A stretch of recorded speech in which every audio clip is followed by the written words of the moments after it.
communities or COP assumes that all participants will be honest in their behavior and will respect others' rights, opinions, persons, and culture. Participants should comply with the most recent participant rules and regulations available. All participants should take responsible for the impact of their behavior on WCE, and of course they are participating. Participants are expected to abide by the laws and regulations of the country and location in which the event is occurring and respect the culture of the host nation. Cannot be held responsible for any participant's violation of laws and regulations made. A participant is an ambassador for the nation, presenting and also for the profession or role in the interaction with the general public as well as the other coffee professionals reflect greatly on the global coffee community and the program. WCE appreciates every participant's commitment to promote the rule as a professional artisan and a respectful coffee steward. WCE encourages every competitor to act with integrity. Participants should act helpful to other competitors and reach out whenever is necessary. Be a problem solver, not a problem creator. All participants are expected to be committed to pursue coffee excellence and therefore encouraged to share information and knowledge among each other in order to improve the coffee community as a whole. Protests and complaints should be handled according to World Coffee events and COP rules and regulations. WCA relies on every participant's dedication, opinions, and resources in order to improve and to be acknowledged. All participants are encouraged to work with WCE and not against the organization. Okay, so let's be, at least we are in line with this. Okay, so this is not from me, this is a code of conduct from the community. This is a World Coffee that mine is mine. Okay, you have to have your own. But again, the paper that I have with you, that I gave to you is actually the same score sheet applied for everyone. So, if you will gonna follow that one, you will see the total difference of your coffee bar. The purpose of that is to maintain the hygiene, to maintain the cleanliness, share with you. Okay? So disclaimer, these are actually found everywhere, or even at your company, they applied also other business practices. We are in the front line of the business. It's very important for us to know the basic steps of business management or the practices needs for business management. First, engage workers. Alienated workers who do not care about performing these jobs. So basically, these things usually done by supervisor, managers, or whoever in the executive areas or executive panels. Okay, especially those people who are very keen to work of the business. Okay, whoever hindi interesado sa activity, okay, they eliminate, they ignore that one because that will not gonna help for your business management. Second, reward effort. No one likes their work to go unrecognized. Thank you or congratulations is a big help. Right intentions is important of the business. Since after this, what's the goal of having this? It's either this will be your future career or it's either your future business. Sa industriya ni ito, yun lang talaga mapupuntahan. It's either handling your business to be a manager or employer of the cafe. The culture of cohesiveness, the quality of farming united as a whole. In this community, I welcome everyone. Okay, disregard your faith, disregard your religion, or whatever saan kayo galing. No, when you come here, we try to be more as one. Hold regular meetings. So in business management, this is very famous or very common thing na ginagawa ng mga executive people or in the management side. So those are the things. But behind these things, to engage workers, may mga akarugtong pa yan. So following these steps, you can maintain your business. Okay? As much as possible. Factors to consider that you must know. Okay? Considering since we are in the coffee industry, you must know your customer, your market, competitor. So who are the consumer? Of course, yung kumakain, yung bumibili, even the things that we're using, laptop I'm using is actually a consumer because he's consuming electricity. Okay, he's consuming a space. A person purchases goods and services for personal use, a personal thing that eats or uses something. Market. It's a location where people regularly go to gather for purchase and sale of provision livestock and other goods. So there are other forms of market, also supermarket. We have a market also in the online right now. Okay, there are market also outside. So you need to know since we are talking about coffee, so our market is coffee. Okay? Competitor, a person that takes part in sporting contests or an organization or country engaged in commercial economic competition with others. So since we're talking coffee, so mostly our competitor is coffee industry. So the same like that. But competing based on business, not personal things. Okay? So I hope everything's clear. Saan na ba tayo in terms of global coffee market? What is the update in terms of global market with coffee industries? global coffee market was valued at 102.2 billion in 2020, and it is projected to reach 4.28% during the forecast period of 2021 to 2026. The main coffee importing consuming markets in Europe, North America, and Asia are in the middle of COVID-19 crisis. So this is actually the recent market right now in the coffee industry. So global coffee market, coffee production volume breakup, both types of coffee. So as of now, the market of Arabica among of the types of the coffee, Arabica pa rin mas malakas sa market. Arabica, then yung Robusta. Yes. Okay. And then Arabica producing countries, volume breakup. So there are 11 countries known for widely exporting Arabica. So number 1 is Brazil. Okay, Brazil, and then we have Colombia, Ethiopia, Honduras, Peru, so on and so forth. So coffee market volume breakup of 11 countries. So European Union, United States, Brazil, Philippines. So nasali tayo sa volume consuming market. So again, hindi mo na pa rin yung Europe and then United States, Brazil, Japan, Philippines, then so on and so forth. The key is to have a better business or success in the future. Sharing with you better sales. Okay, dati when I was working, because I work also the CEOs dati, like, bless you. I tried working with the CEOs dati and the hotel. So like, para din ako at early age, I experienced holding meetings and hosting meetings somehow. So doon ko na-experience lahat why we have to do this, why kailangan ma-understand ng mga empleyado the factors or the keys to have a success. A better sales, okay, importante kasi kung wala tayong pang sweldo, no? Okay? Yeah. So in order to get a better sales, you don't have to forget the steps to be a right customer agent. Civilize being professional. In that way, you can have better sales. Again, whoever you are right now, presenting to me right now, rest assured that is you outside of this. So it's a reflection. Okay? Companies who have actually quicker response and actually nag-boom. Kasi, timing. Kasi right now, most of our works are actually moving. So yung time natin minsan, trabaho pa, may anak pa, may asawa pa, naglalaro. Ay, hindi pala. May trabaho din pala. Tapos may jowa pa naglalaro. Ay, hindi pala. So yan. Better customers. So retaining regular customers is very important. Yun yung pinaka, how do you call this? We call it, back before, we call it our gold, the customers. Kasi sila yung basically nagbibigay ng natin sales. Okay? Better services, of course. Okay? Hindi papasa yung mga kung ano mo dyan. Yung mga tao mo nabumura. Okay? It will really, frontliners are very important. Okay? Especially nowadays, the quality, the ambience, the experience, the service, magre-reflect talaga. If your service is very bad talaga, okay? Nagre-reflect talaga, nagko-comment pa, minsan may tatawag pa sa amo. Minsan may comment pa sa online talaga, Facebook, Instagram. Dati may nag-comment sa amin sa Agoda, nag-react yung GM namin sa Agoda pa, sa international na yun. Home booking, mga ganun. Oo. And then, we have more products. Okay, in dealing with a F&B department, product availability is very important. Kasi yun yung anticipation ng customer. We are selling coffee and then yung coffee na available mo dyan, half kg na lang. That's all din yun. Okay, so product availability is very important. You are selling coffee pero yung gatas mo isang bote na lang. So in the coffee industry, we have so-called here forecasting, product forecasting. So I think napaka-common sa atin. So product forecasting, more products, so product availability. Okay, so these are the keys to success. Very important, especially right now, safety and hygiene. Okay, we have alcohol, we have sanitizer, wash your hands, very basic, wash your hands.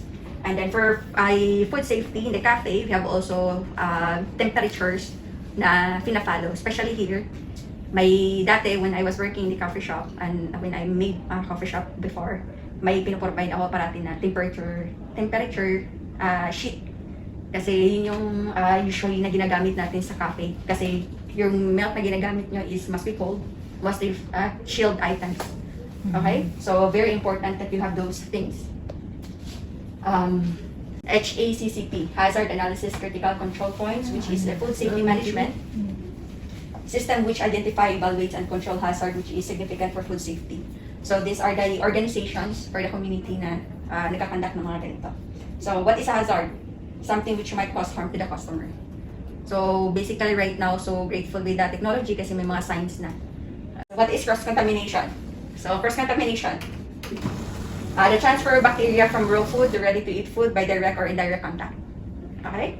What is food hygiene? The measured conditions necessary to control hazards and ensure fitness of food for human consumption. So food hygiene.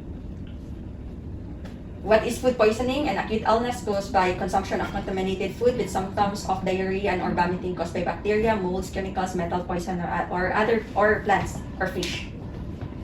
High-risk food, they are ready-to-eat food.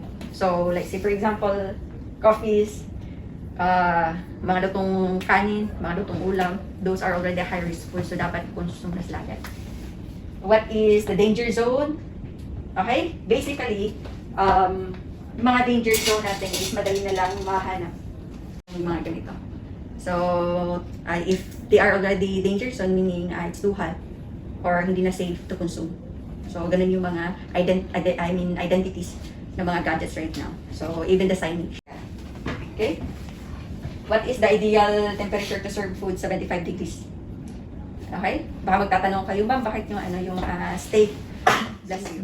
May, ba't mga steak may well done, tsaka anong doneness mo? Diba? Well done, tsaka done, medium rare. Medium rare. So again, that's another story. Okay? That's very chef already. Okay? But this is the standard ideal temperature for all the foods. Okay? 75 degrees. Yeah, 75 degrees. First, temperature control. From soft drinks, okay, 4 degrees to negative 17 sa freezer. 4 degrees, soft drinks, water, milk, butter. So usually pag mga chiller yung maliliit, ito talaga yung temperature dapat naka-maintain yan. If bababa yan, there's something wrong. Okay? Or tataas yan, sobrang taas, freezer po yan, papunta ng freezer yan. But ito talaga. Okay? And then negative 17 for your frozen items, freezer. Okay? And then, you need to know saan yung breakage control. Not necessary to know kung ano talagang function niya, but at least alam nyo kung saan. Kasi right now naman madali na lang. Say, for example, there's an emergency in the building, pero lang, bumababa naman yan. So at least from now, dapat kung sa akit kayo sa isang establishment, at least alam nyo saan yung breaker. Or however in the future, your future businesses. Okay? Reporting illness, very important. Okay, as much as possible, bakit may mga health card, may mga chart na tawag, at least makontrol or ma-monitor yung tao. Kasi baka nag-ooperate yung business mo or whatsoever, tapos ang ending wala ka palang tao, may sakit pala. ikaw pa may-ari, ikaw pa barista. Ay, bless you. No? Ikaw pa may-ari, ikaw pa barista, ikaw pa mag-order, tapos ikaw din mag-serve. Imagine ko sa sarili ko gano'n ako. Oo. Tapos ang ending, ikaw nag-open, ikaw din magka-closing. All in one. Which is, hindi malayo mangyari. One man show. Oo. One man show. Pinag-uusapan namin yung asawa ng balaw. One man show. So, I think nakaano ko to. Last time. Tapos na siya. Yeah. Okay, so this is the things that we'll be doing. Espresso parameters. Good? A short review lang, and then after, we will gonna continue everything. So, as of this time, okay guys, 15 grams lang, 15 to 17. In between 17 to 15 grams lang yung gagamitin natin since maliit to. Okay? There are commercial coffees outside, specialty coffees outside. They are using bigger than this. Okay, may mga sizes po to. They use 18 to 21, which is yung sinundan ko. Kasi yun yung usually na ginagamit talaga na ratio sa coffee shop. But as of now, kasi yung machine natin, yung kaya lang niyang i-hold is 15 to 17. Okay, or else, more than that, yung shower ng niya. Okay, those are the things na hinahanap sa coffee. And then, I think wala pa tayo nag-quiz, hindi pa tayo. So, it's very, very important as a barista or coffee artisan to know or to familiarize all the gadgets, all the machines you are using. Ayan nga. Kasi last time, sinurprise ko sila eh. Oo. So, yun. It's okay. Kasi last time we have a this is protein thermometer. Magkaiba yung thermometer lang, tapos magkaiba yung protein thermometer. This is... Ay, hindi. 50 to 70. Yung 80. Dito ano? Saan binili yun? Amazon lang din. Baka 79 or 75. Very important. Okay, I think na ko na to, no? Coffee dosing, coffee leveling, tamping, flashing. Okay, again, it is in the score sheets. This is part of it. Okay, follow everything. Okay, or else if it's either mag-uuna yung while dosing, pwede nyo to pump it properly. You have to angle it properly. Kailangan level talaga siya, flat talaga siya. Okay, you need to understand the importance of it, or else these are the costs. If underdose siya, overdose siya, magiging bitter siya, magiging watery. Or else, yung channeling, the flow of the channel of your water from your espresso. Okay? Hindi siya pantay. Okay? May towel talaga sila. It's either here or sa apron nila. Na-dry nila pati ito. Or you can have it in your hand. Spread it. Then insert. Okay? Then milk. Okay? Do not forget your milk. How you froth your milk. Then the milk that you're gonna use. Okay? Don't forget it. Cows, oat milk, coconut, soy. These are the things used for good for latte art. And here, these are the things gross or hindi siya pwede sa latte art or whatsoever. Hindi siya kaya sa taste or express. Yeah. So, proper usage of your cloth, very important. Okay? So, since ito, I have used this one already earlier, so ito na lang yung gagamit. So, you have here, this is for drip. And then, this is for your steam one. Yeah, and this is for your table here. Okay, so proper usage of cloth, very important. Okay, the nozzle. Okay. So again, guys, you need to understand the difference of your cappuccino and latte. Hindi po magkapareha yung latte cappuccino, ha? Hindi po sila magkapareha. So latte is more light, heavier. The cup is more heavier than the cappuccino. So yung cappuccino is more on froth. Okay, and then steam one. So basically, equivalent portion na po sila. Yeah. Then, have you heard macchiato? Yes. Yeah, macchiato. Piccolo. No. Cortado. No. Hindi ko lang. Parang Sa ano, naririnig ko sa na-taste. Affogato. Yeah, affogato is vanilla or chocolate ice cream with espresso. Yeah. Okay. Narinig ko lang sa barista. Piccolo is, how do you call this? Espresso with steamed milk. This is actually a glass for piccolo. Yung espresso yan dito, that is steamed milk. So yeah, if you're already pro enough with your frothing, you can do an art for this. So, Ma'am, di ba pwede akong gumawa dyan ng chocolate latte, ganun? oh naman, pwede naman. Anong ilalagay ko dun sa ano? Bibili pa ako. Here, no, you have to dilute it by yourself. Ay, dilute na. Tapos doon mag-steam na lang. Yes, steam na lang. Okay. Or i-steam mo siya together with your milk. Okay, pwede. Pwede siya. Pwede siya. Kaya last week ko pa iniisip pa, kaya yung Pwede gawa siya. ko ng chocolate latte. Yun actually, again, these are how we call the menu engineer in the recipe. Say for example, the recipe of your bar is pitcher, and then coffee powder, chocolate powder, and then milk, and fondant. That is the recipe. If the recipe is 4 grams of your chocolate powder in your cup, dilute it, steam your, and then pour. That's a recipe. Okay, again, the same chocolate, but that's a different procedure. The same as how you do the Americano and the long black. Okay, iba yun. But they are both black coffee. Long black, Americano, and even the pour over. And the dripper. Those are black coffee, but the methods, the procedure is different. Okay? So, yun. Kasi may pinanggagalingan yung mga kape na yun. Oh. Then, piccolo, cortado is next to cappuccino. Smaller of cappuccino is cortado. Cortado is yung temperature naman niya is 45 lang. So, direct lang siya, iniinom siya agad. Pero espresso din siya mixed with steamed milk. water. Yeah. So, Smaller parang than piccolo. the cappuccino. Oh, Yun yung okay. coffee, yung cortado. Yun yung paborito ng mga sa specialty coffee, yung pinakamalakas kasi matitaste mo talaga yung sweetness niya. Andun na talaga lahat. Oh. Okay? So, yun. Specialty coffee kayo. Share ko sa inyo yung may engineering. Gagawa kayo ng kape, ha? Sige. Pag-usapan natin. Paano mo yung cold? May question pa ako, yung mga cold na, di ba nag-order tayo sa Starbucks na ano ginagawa nyo? Frappuccino. Ano yun? May ganyan din yung Yeah, technically. Auto-dosing din, gano'n? Yeah, the same po. Yung application of how you extract the coffee, dosing, the dumping, the same. Basta lagyan lang ng Yeah, yung adalaras. Yeah. Kung saan galing yung mga kape na dinadala ko. Blacksmith, then this is from Auro.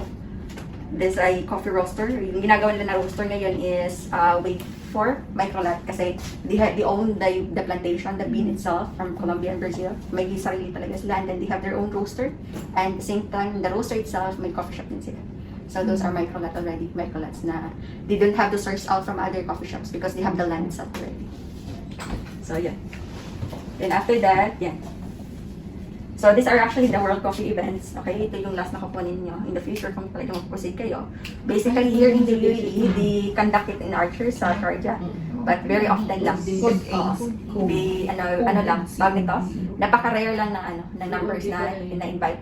Mostly yung cost nito is 3,500 for 1 week lang yan. 1 week session. Yeah, and the rest, if you say, for example, if you are focusing to world latte art, ibang course. Actually, latte art and brewing, magkaiba yan. But in my module, the next phase po, level 4, i-include ko siya. Okay? Magkaiba kasi they are more interested in latte art, but they don't have the idea that basically latte art, on the category of the score sheets, hindi siya included. Kasi magkaibang category yan. Okay? The foam that you are using for the latte art, the temperature used for that is totally different. Hindi mainit nun. Okay? Kasi may heat siya na temperature to create an art. Okay? So, yun. And then, we have also World Cup tasters. So, yung ginagawa natin, actually, World Cupping yun. So, basically, if you go through depth on that, may mga flavor notes yun. Okay? May mga notes yun. May mga score sheets din yun. So, may mga coffee professionals talaga na the focus is on that. Okay? And then, we have Brewer's Cup. So, yung nagbo-brew, manual brewing. Okay? Kasi may mga division of how many amounts of the water na kaya yung pour in, kung bakit, may explanation sa mga ganun. Okay? And then, we have sis favorite, Turkish coffee. Dito siya na-belong. Oo. Then we have barista skills. Okay, so what we are doing right now is barista skills. Okay, barista skills is more discussed more on applications or the methods how you do dialed espresso, the cleaning of the machine. Okay, basic business practice, basic how to be a customer agent, good customer agent, and then so on and so forth. Okay, and then roaster. Okay, so basically each of these are professions in the coffee industry. So if you are through with the latte art, marunong ka na kayong mag-latte art, wow, nag-upgrade na. Gusto niyo na mag-upgrade, maging roaster kasi marunong na kayo eh. So again, that's another line of focus na din. Parang lagi tayong nakakasali sa World Cup, nananalo yung barista Filipino, di ba? Yeah. The recent one was naalam ko si International. si Michael Harrison din, yung may-ari ng Henry & Sons, taga Cebu. And then most of my colleague pumunta sila ng Boston last. Unfortunately lang is may nangyari, may pinatay dun sa amin. So that's part of the coffee community. Yun, hindi maiwasan lalo na pag sa mga lalaki din kasi nagkakaanahan. Lalo na pag mga nagkasosyo. That's about money. So yeah. But anyway, may nag-host country. Yeah. Last was held in Boston. Then last was held in Switzerland, Ireland. Depende kung saan. Then Korea. Depende. Yeah. And then before, like say for example, before it holds, may nagaganap na clearingation. Okay? Magkaiba po sila. Knows the pouring technique during the training. So again, what do you call by technique? It's yours already. Say for example, if your technique is doing the whirlpool by this, okay? I'll leave it to you.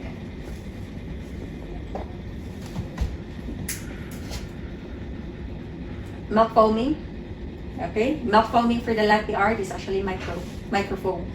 More or less, it's less than 45 degrees. 50, pinaka-maximum 50. Kasi once na mainit na yung milk nyo, more or less, napakahirap na mong latte art na. Okay? Kasi it's either if mainit siya, mag-blend na siya together with your steamed milk, or lalaki yung gula niya. Magiging cappuccino. Yes. Okay? Basic understanding of pouring technology. So basically, when you do latte art, gitna lang lahat. Okay? So when you pour, hi, how are you? You busy? Welcome. Do you need anything? Can I make coffee or Do you need anything? Can I help you something? I need coffee. Yeah, we're having a discussion right now. Yeah. You need anything? Can I help you something or what? Did I bother you or? We're okay, sister. Yeah, everything's okay. Yeah. Yeah. Thank you very much. What about for you? Yeah. It is allowed stay here or not allowed? Yeah, it's fine, it's fine, it's fine. Maybe you need something, you need coffee? We'll give you coffee later, huh? Because we're actually doing a class. Introduction to basic forms, heart, and then we have heart in the tulip, wave, and then heart, rosetta, wave tulip, swan, we have wing tulip, wing rosetta, this one in tulip. Okay, those are the very basics already. But right now, we'll try to push on heart. Okay, so at least last time nagawa natin. Pinaka-simple. Yeah, this is the very basic. Basic. Yeah, very basic. Then after which, like say for example, if nakikita na kayong gumagawa ng swan rosetta, those are, we call it combo. So, napo-form siya through basic heart, through rosetta, through tulip. If dung tatlo na yun is nagagawa nyo, madali na lang mag-combo kasi it's combination na siya. So, patong-patong nyo na lang siya. Say for example, this is my version of swan. This is swan tulip. So, swan tulip is only stock lang siya. Tapos, nilagyan ko ng leeg, Heart. tapos heart at the bottom. So, it looks like swan. So, may swan na rosetta. Tapos, yung ginagawa ni GP sa Taga-Australia. Okay, rosetta, yung wave rosetta naman yung ginagawa niya. Inverted. So, mag-inverted heart tayo. Inverted heart. Okay. Good luck sa amin. So, yeah. Okay, so those are the basic. Okay? So, I think everyone's ready. You have your milk? No. Hindi mo, Wala bibili pa. pa. Bibili pa. Ma'am, pwede break time. Okay, sure. And you have your jug? Kahit 10 minutes. Yes. Kasi walang salay ito. Dali lang. Jay, umalis yung, Hindi, ikaw muna. Hindi kasi yung